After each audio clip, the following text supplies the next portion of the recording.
نحمدہ ونصلی علی رسولہ الکریم اما بعد۔ معزز سامعین، السلام علیکم ورحمۃ اللہ وبرکاتہ۔ ایک بریلوی بدعتی کی ایک ویڈیو دیکھنے کا اتفاق ہوا جس میں اس نے حضرت مولانا طارق جمیل صاحب کے خلاف بہت بکواس کی ہوئی تھی۔ کس وجہ سے؟ کہ وہ علامہ خادم حسین رضوی صاحب رحمۃ اللہ علیہ کی قبر پر کیوں گئے۔ اس کے متعلق کچھ باتیں آپ کے سامنے ضروری عرض کرنی ہے۔ پہلی بات، مولانا طارق جمیل صاحب نے علامہ خادم حسین رضوی صاحب کی قبر پر جا کر بہت اچھا کیا، 70,000 مرتبہ کلمہ شریف پڑھایا۔ آپ کا یہ عمل بھی بہت اچھا ہے۔ ہم ہر اس شخص کو مسلمان سمجھتے ہیں کہ جس کے متعلق یقینی طور پر یہ معلوم نہیں ہو جاتا کہ واقعی اس کا انتقال شرک پر ہوا ہے۔ بہت سارے لوگوں کے ساتھ نام بریلوی لگتا ہے لیکن وہ شرک نہیں کرتے، علماء دیوبند کو پکا ٹھکا مسلمان سمجھتے ہیں۔ اس کی سب سے بڑی مثال 80% بریلوی عوام ہے جو کہ اپنی بیٹیوں کی شادیاں دیوبندیوں کے ساتھ کرتے ہیں۔ اگر وہ ان کو کافر یا غیر مسلم سمجھتے، وہ کبھی بھی اپنی بیٹی کسی غیر مسلم کو نہ دیتے۔ اور اس طرح کے لوگ احمد رضا خان بریلوی اور متعصب تکفیری بریلویوں کے فتووں کی دھجیاں اڑا دیتے ہیں۔ تو علامہ خادم حسین رضوی صاحب کی خدمات کے ہم دل سے معترف ہیں۔ انہوں نے رسول پاک صلی اللہ علیہ وسلم کی نموز کی جنگ لڑی، بہت اچھا عمل ہے۔ انہوں نے حضور پاک صلی اللہ علیہ وسلم کی ختم نبوت کا دفاع کیا، زبردست کام کیا۔ انہوں نے رسول پاک صلی اللہ علیہ وسلم کے صحابہ کرام کے خلاف بھونکنے والے کتوں کو زبردست لگام دی، اور کیا کمال جملے بولے۔ ہم ان کے کس طرح کے ایسے عمل کی کوئی تردید نہیں کرتے بلکہ تحسین کرتے ہیں۔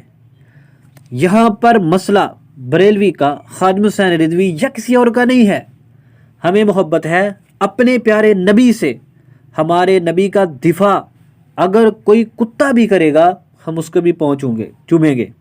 اگر ہمارے نبی کے صحابہ کا دفاع کوئی عام انسان بھی کرے گا ہم اس کے بھی ہاتھ چومیں گے۔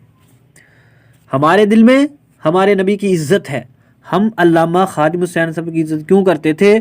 وہ حضور پاک صلی اللہ علیہ وسلم کی نماز کی پہرے داری کرتے تھے، وہ آپ صلی اللہ علیہ وسلم کے دشمنوں کو للکارتے تھے۔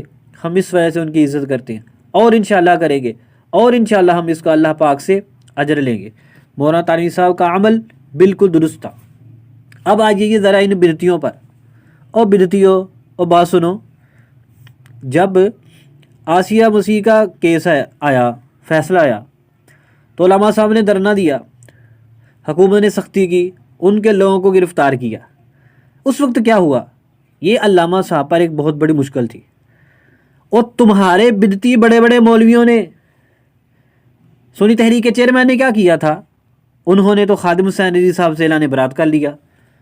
ہر روز 2 3 بیان آ رہے تھے اعلان برات کے۔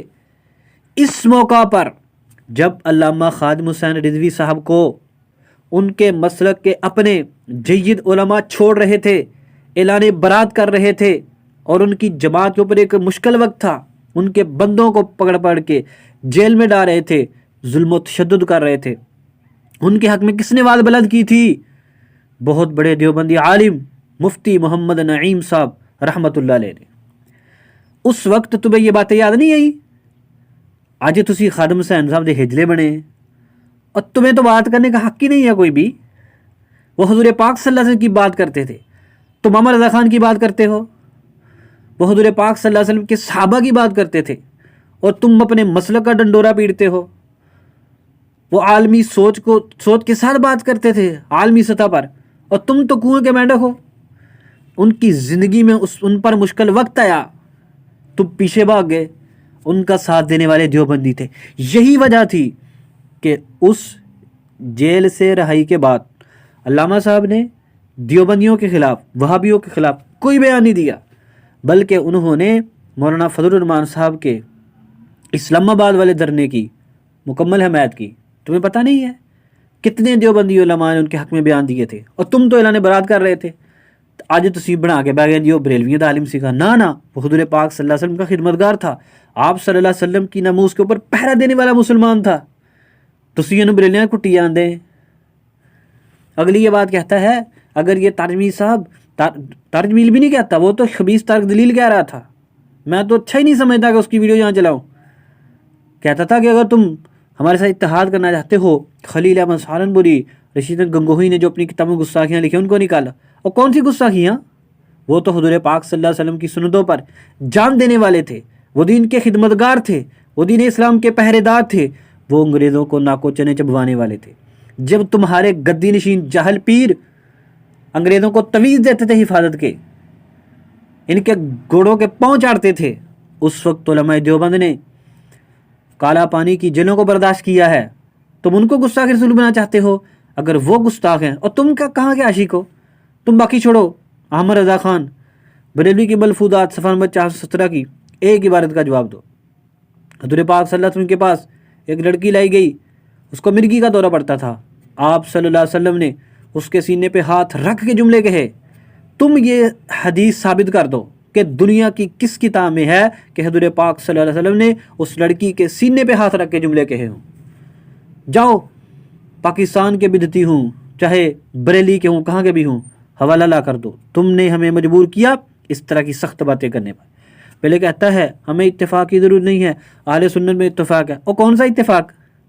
ہاشم میاں کے بیانوں کا نہیں پتہ تمہیں پتہ نہیں اختر رضا خان کے ساتھ تم کیا کرتے تھے؟ اور پاکستان کے اندر اشرف آصف جلالی کے خلاف سب سے زیادہ پروپیگنڈا وہ کس نے کیا؟ عرفان شاہ کون ہے؟ منور شاہ جماعتی کون ہے؟ سعید اسد کون ہے؟ یہ سارے تمہارے بڑے ہیں۔ انہوں نے اس کے ساتھ کیا کیا؟